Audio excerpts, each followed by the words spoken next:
It's Ryan with SMB. Today we're going to be doing an install on our traction bar kit on this second gen Cummins back here. So this is going to fit all the 94 to 02 Ram 2500, 3500 trucks, regardless of engine type. All these trucks are going to be U-bolts down from the factory. So we're going to be going in with our replacement under axle plate here for a U-bolts down truck. It's going to fit all 3.5 inch and 4 inch axles. Great fit for the truck today. We've got our under frame mounts. These are going to work with any amp steps or other accessories by putting the bar directly below the frame. And then we've got our bars themselves. Today we're going to be installing the short gussets. You can also do this with the long gussets. Install is identical, only difference being the gusset length on the bar. So on higher lift height trucks, the long gusset may look a little better. This truck's pretty close to stock, basically just leveled, so we're going to go in with the short gussets today. First step, we're going to work on our under axle plates. We're going to jump in the back of the truck here and rip the factory under axle plates off, and then we'll get ours going in. So we're going to use a 13/16 and rip all 4 U-bolts out.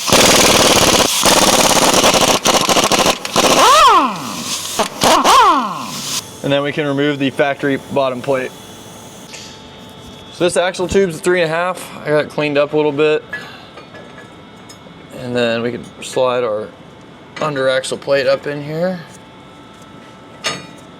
like so. And then we're going to install our washer and the nut together.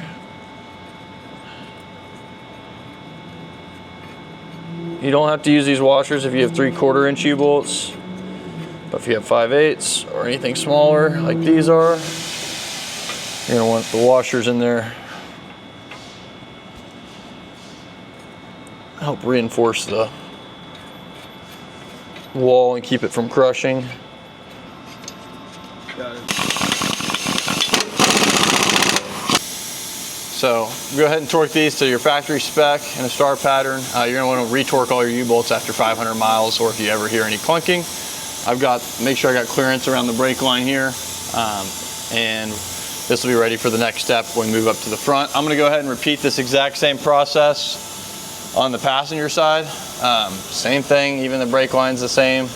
Just work it up out of the way a little bit, and then go ahead and make a mess and get these U-bolts dropped on this side.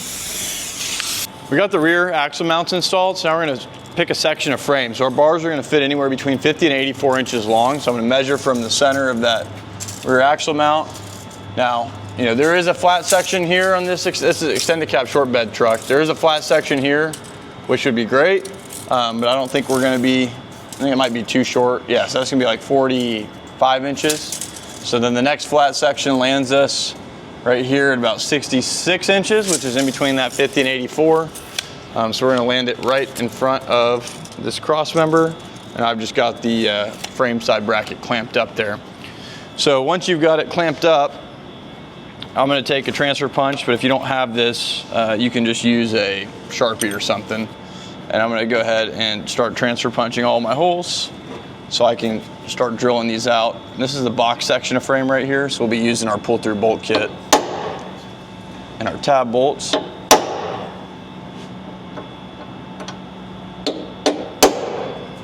then we'll get our 4 from the bottom.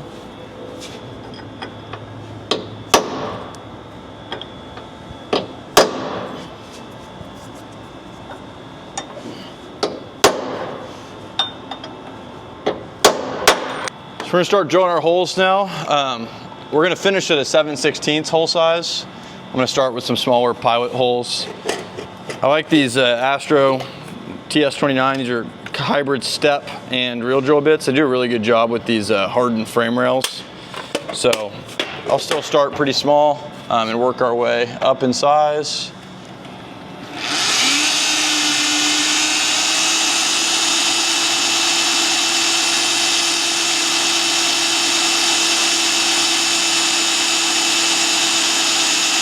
So I've got all of my holes drilled out to 7/16 now. That's by far the hardest part of the install. The bottom section of this frame's all reinforced, so it's pretty thick.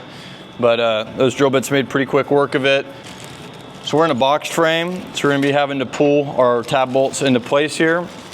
I'm just gonna quickly check all my holes and make sure that my tab bolts fit in all of them. That my hole drills were drilled correctly, otherwise when you go to pull these into place, they're not gonna fit. Just check all the tab bolts too. So we're good. They all fit really well. So we'll cut it right here and I'll show you, I'll walk you through pulling one of these bolts through and then I'll do the rest. So we ship a bunch of this wire in each kit. I cut a little section off here. I'm gonna take this front one out the forward hole in the frame and then probably take the rear out the rear hole back here by the fuel tank, or maybe I'll go both through the front. See real quick what's gonna be easier. It's gonna be easier to probably go out the rear with this one. So we'll start right here. So just gonna bend a little hook into this so I can get this to land right where my hand is.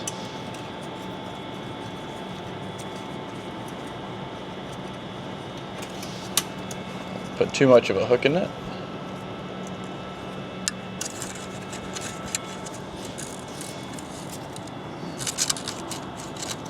A lot of time you'll be able to feel it, and then it's the actual getting it into your hand is the tricky part. There we go. Okay, then on this side, we're gonna make sure this doesn't pull back into the hole, so I like to just bend it over and put it in the other hole. And then we'll move down to the actual tab bolt itself. So there's a hole cut into the plate on one side here. So I'm gonna put my wire through that and just put like a kink in it here so it can't pull out of that hole, like that. And then we're just gonna start wrapping it in the wire we want to land in the threads. So it's easiest if you just roll the bolt around while pushing the wire downwards, and you'll see I'm gonna land it, and I'm gonna get it in every single thread on this bolt. Now if you try to cheat and only do half the threads, it doesn't work nearly as well. So to make this pull through, we want the tightest wrap we can get on every thread on the bolt.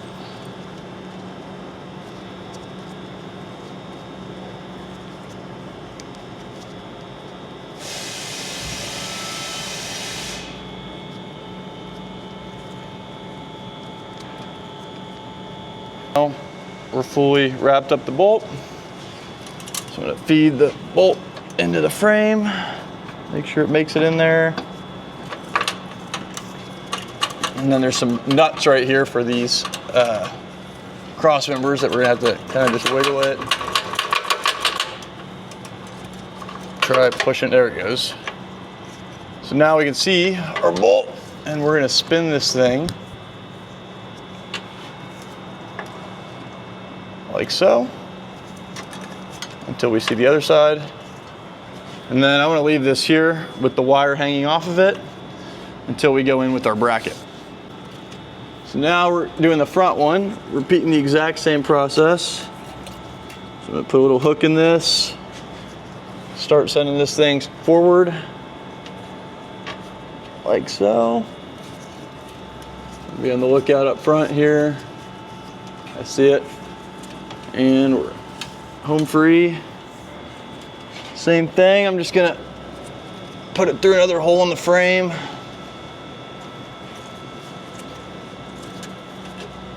So I can't lose it. So now for the fun part, we'll go ahead and pull our next one in. Make sure the nut or the bolt makes it in the frame back here, which it did. This one's gonna be really easy. Lined up nice for us. And it's in place.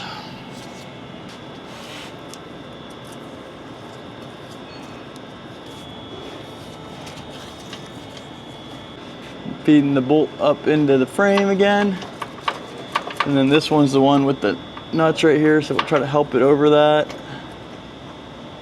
I can feel it. There it goes. And then it will drop this one right into place. So it's important to leave the wire on the top ones especially. I'll show you why in a second. The bottom ones, you can probably, I like to just pull the wire off now before the bracket's in here. It's easier to get all of the wire out, and then gravity will hold them in place. We're not gonna lose these. And then you get all of the wire out. So I've got all of my tab bolts fished in. I've got a nut started on the side without the wire. So now we can remove the wire. Make sure you start the nut first so that these won't fall in after you do this step. First one.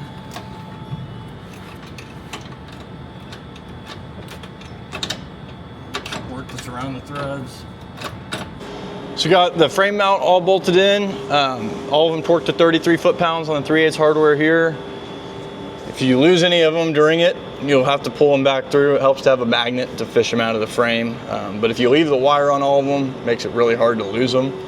If they don't want to go through the frame bracket, that's why I checked them all before, so make sure the spacing's right. You can bend them a little bit to make sure the spacing's perfect so they'll go through the frame bracket once you've drilled your hole. So if the tab nut's not lining up, check them again with the frame bracket, as there can be some variance in the tab bolt itself. So all of that's torqued down. We're gonna move on to getting the bars hung in the rear axle mount now. This is our bushing group for the rear of the bar. We're gonna take this to the rear of the truck and get that ready, and I'm gonna have the bar ready as well. And with all of that, we can separate this, pull out the aluminum compression limiter, press these in. This one.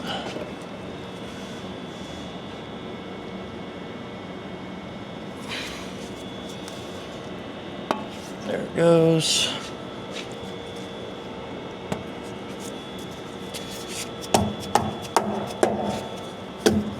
And then we'll add our compression limiter.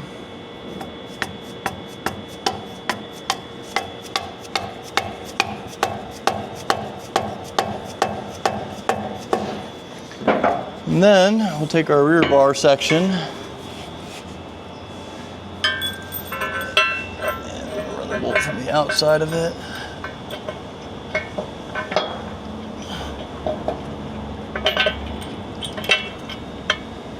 And just start our nut and washer.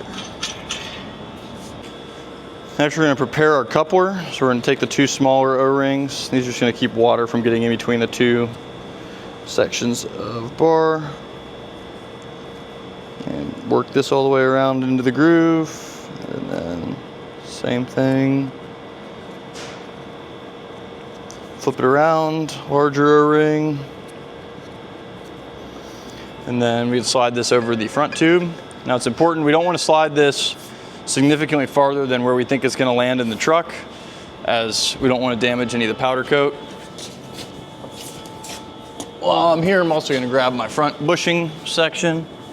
So we're going to kind of do the next step all at once. So I've got one of the larger bushing with the O-ring. We're going to press that into the frame bracket here. Smaller bushing goes in the front with the O-ring as well. And then our washer and our 7/8 bolt, we'll have those ready to go. So with that done, we can start sliding the bar in. And we're not going to want to slide it any further than we have to, because it's going to damage the powder coat as we slide it in. But it's only going to damage the powder coat on the section that's never going to be visible again. So I'm going to get close to my bushing set here, put my big 7/8 bolt through, get this started, and then we're going to tighten this down with an impact to stop the bar from spinning.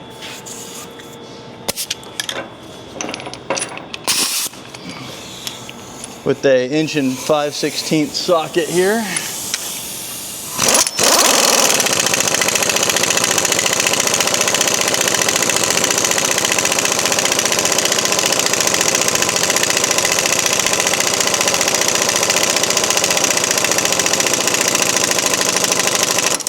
So I just felt the bolt bottom out. We'll come back and torque that at the end, but now the bar is going to be at the correct length so we can drill our holes and get our coupler mounted. So I've got a transfer punch out again, and I'm going to knock both of my holes. These are pilot holes in the rear tube here. We're going to use those to drill the front tube out. We're going to drill both those up to 1/2 inch, but I'm going to start with a small hole and chase this and use this pilot hole kind of as the drill guide along with my transfer punch. And it's very important to drill these both from the outsides. So we're going to come in from the outside and then in from the outside. The alignment of this is extremely important for the coupler bolt, which has to be perfectly aligned as this crush sleeve right here basically is a press fit. So if we don't have them lined up, this 5/8 press fit is going to stop this 1/2 inch side of the bolt from being in the right spot. If you have a larger fuel tank or something over here that stops you from getting to that backside, what we'll do is drill this front one out, find a pin or something, put a pin in the hole so it locks them together, release the bolt at the front, drop the bar down, and then drill it from the backside all the way up to 1/2 inch, put it back up, put the pin on the other side, and then you can drill this one out from this side. Thankfully today we have room, so I'm gonna get a small pilot bit loaded up here and get our first hole drilled.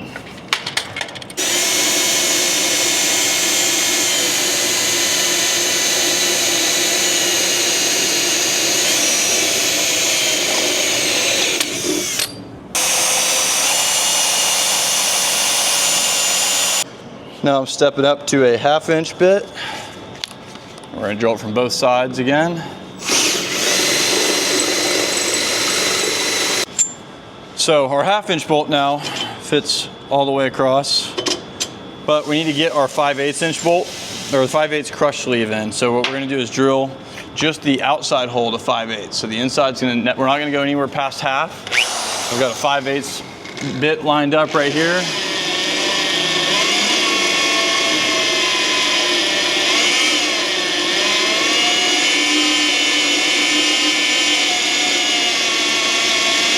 Next, I'm going to deburr the area around where we drilled.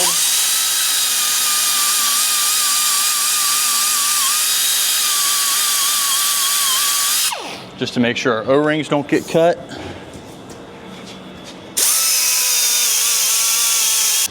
You can rattle can this black at this point too.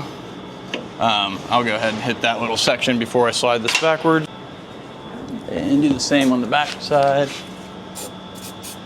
Next, we're gonna take our stainless steel bolt with our crush sleeve and just tap this into place.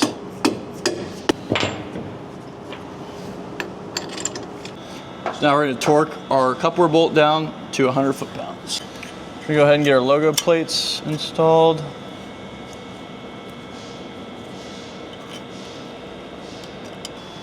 So we got our tools all cleaned up, went through and torqued all this down. So the coupler in the middle goes to 100, the front 7/8 bolt goes to 125, and then the rear 1/2 inch bolt goes to 80 foot-pounds. Same torque spec on both sides.